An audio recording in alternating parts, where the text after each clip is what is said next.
Askerlerim! Geçmişimiz zaferlerle dolu. Nice zorlu kaleleri, şehirleri aldık, Sarp dağları aştık. Düşmanlarımızın bizi yok etmek için göğsümüze uzattığı kılıçlarını kırdık. Kibirle sallanan bayraklarını alaşağı ettik. Gaza uğruna can verip mihnete katlandık. Bugün burada bize düşen ceddimize layık askerler olduğumuzu göstermektir. Unutmayın, büyük fetihler inançla yapılır. Cesaretimizle bu surları aşacağımızı biliyorum. Sabah olduğunda hiçbir kulun uyanmadığı kutlu bir güne açacağız gözlerimizi. Düşmanı dize getirmeden şehadet şerbetini içmeyeceğiz. Allahu Ekber! Allahu Ekber! Allahu Ekber! Allahu Ekber!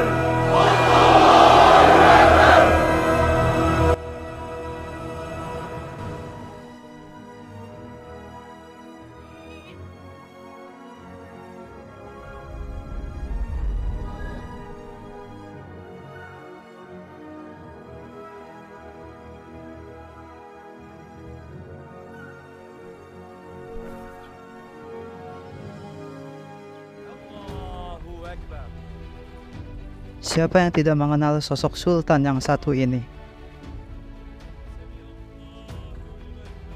Dialah Sultan yang mewujudkan bisyarah yang pernah disampaikan baginda Nabi Muhammad SAW.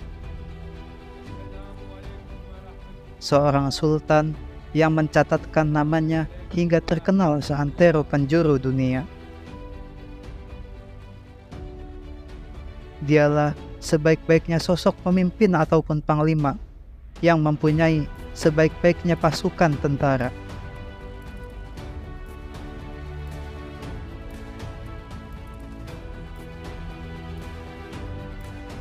Dialah Sultan yang menaklukkan sebuah ibu kota kerajaan yang terkuat pada masa itu, yang mempunyai tembok besar yang belum pernah ditembus oleh pasukan manapun. Dialah Sultan penakluk Konstantinopel dan namanya ialah Muhammad Al-Fatih.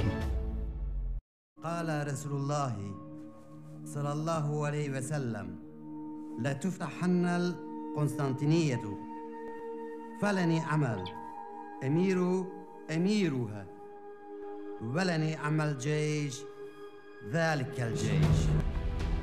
Mungkin kita hanya mengetahui sosok Muhammad Al-Fatih sebagai penakluk Konstantinopel.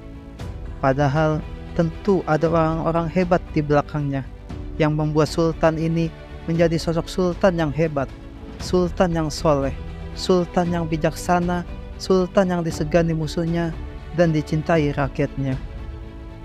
Lalu, siapa sajakah orang-orang di balik sosok Sultan tersebut? Dan bagaimana mereka bisa membuat pribadi Sultan sehingga bisa menjadi Sultan yang luar biasa yang dapat menaklukkan Konstantinopel? Maka simaklah video ini hingga selesai dan semoga kita semua dapat mengambil pelajaran dari orang-orang hebat tersebut.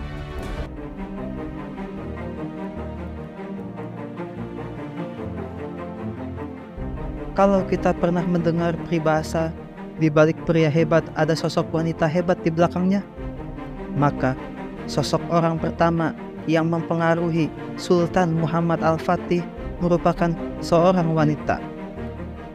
Tidak lain dan tidak bukan, wanita tersebut adalah sang ibundanya tercinta. Mungkin tidak semua orang mengenal sosok wanita yang melahirkan Muhammad Al-Fatih. Padahal dari rahimnya lah lahir seorang anak yang kelak menjadi sosok sultan yang hebat. Dialah perempuan yang solihah, sosok ibu yang mengabdikan perannya untuk mendidik sang buah hati agar kelak dapat menjadi sultan yang luar biasa. Sultan yang dapat menaklukkan benteng Konstantinopel sosok Ibu Muhammad Al-Fatih tersebut bernama Humayatun. Humayatun adalah wanita yang solihah. Beliau tahu betul bahwa posisi seorang ibu merupakan posisi yang sangat penting.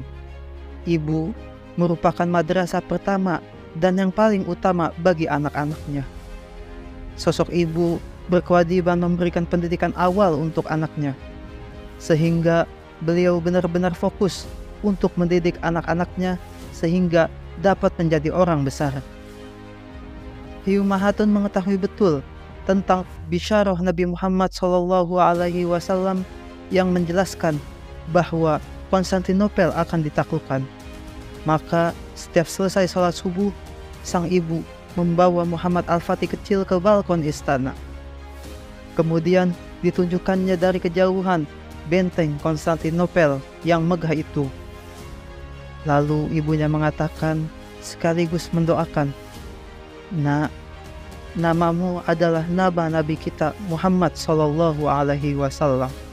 Nabi kita pernah mengatakan bahwa benteng itu suatu saat akan ditaklukkan, dan kaulah yang akan menaklukkannya, nak." Lihatlah sosok ibu yang hebat. Dia sudah menggambarkan suatu kebesaran di kepala anaknya, dan ia lakukan itu hampir setiap hari di waktu yang penuh barokah, yakni waktu pagi. Kemudian sosok yang kedua yang mempengaruhi Sultan Muhammad Al-Fatih ialah sosok sang ayah, yakni Sultan Murad II.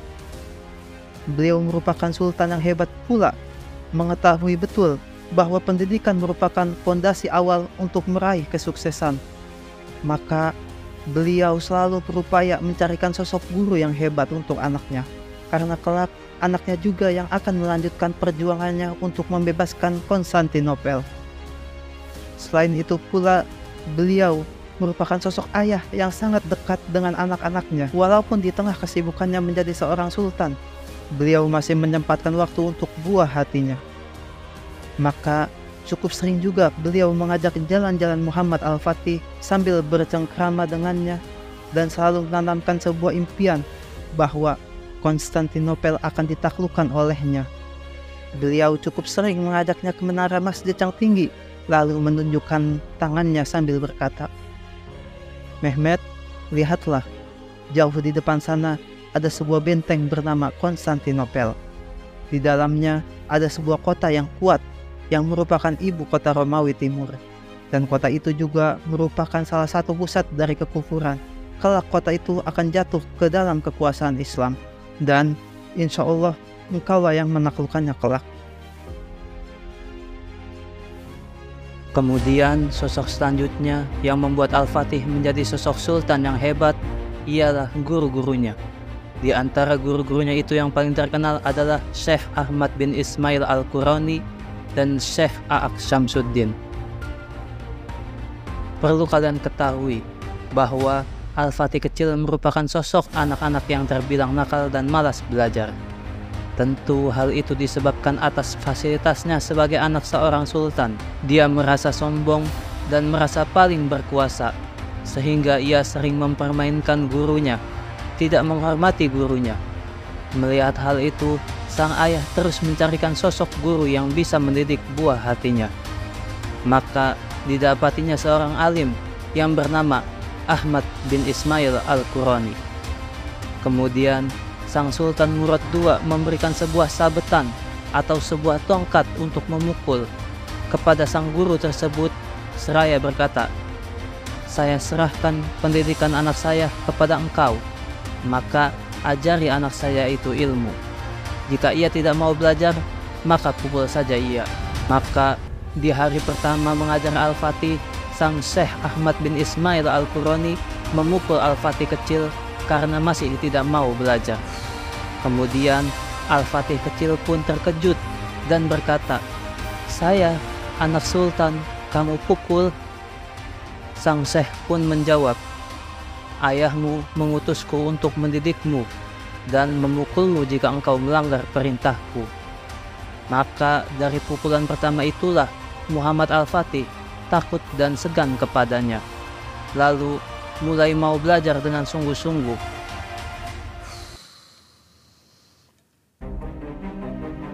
Di bawah bimbingan Syekh Ahmad bin Ismail Al-Qurani, Muhammad Al-Fatih berhasil menyerap isi Al-Quran dengan menghafalnya.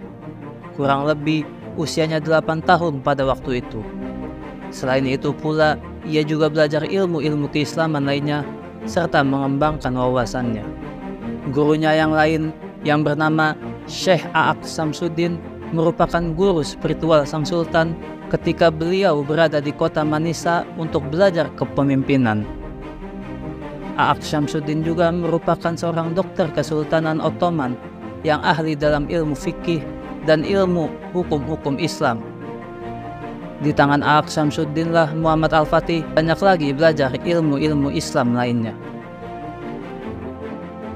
A'aq Samsuddin pun ternyata pernah memukul Al-Fatih ketika ia belajar kepadanya. Kemudian ketika Muhammad Al-Fatih dilantik menjadi sultan di usia 20 tahun, ketika itu ia bertanya kepada sang guru, "Masih ingatkah engkau wahai guru, bahwasannya engkau pernah memukulku padahal aku yakin bahwa aku tidak salah pada waktu itu?" A'aq Samsuddin pun menjawab, "Nak, aku lakukan itu karena aku yakin hari ini akan tiba. Hari di mana engkau menjadi sultan akan tiba. Hari di mana engkau akan bertanya, mengapa engkau aku pukul padahal engkau tidak salah, dan benar engkau tidak salah. Maka ketahuilah nak, kalau engkau saja tidak pernah lupa dengan pukulanku itu, maka orang-orang yang engkau zolimi pun demikian. Mereka akan selalu ingat kezoliman yang engkau perbuat. Maka selama engkau menjadi sultan, berlakulah yang adil dan jangan pernah menzolimi siapapun." Bahkan ketika pasukan Muhammad Al-Fatih hampir kalah dalam penaklukan Konstantinopel, kehadiran sang guru lah yang memberikan semangat kepada sang sultan, di mana ketika itu sang sultan sudah hampir putus asa. Maka tidak heran ketika Al-Fatih menaklukkan Konstantinopel, Al-Fatih berkata, "Sesungguhnya bukan aku yang menaklukkan Konstantinopel, tetapi guruku A'aq Samsuddin lah yang menjadi penakluknya." Itulah 4 sosok yang berpengaruh besar atas keberhasilan Sang Sultan Muhammad Al-Fatih, sehingga ia dapat menaklukkan Konstantinopel. Semoga dengan pembahasan kali ini kita semua bisa mengambil pelajaran dari sosok-sosok hebat tersebut.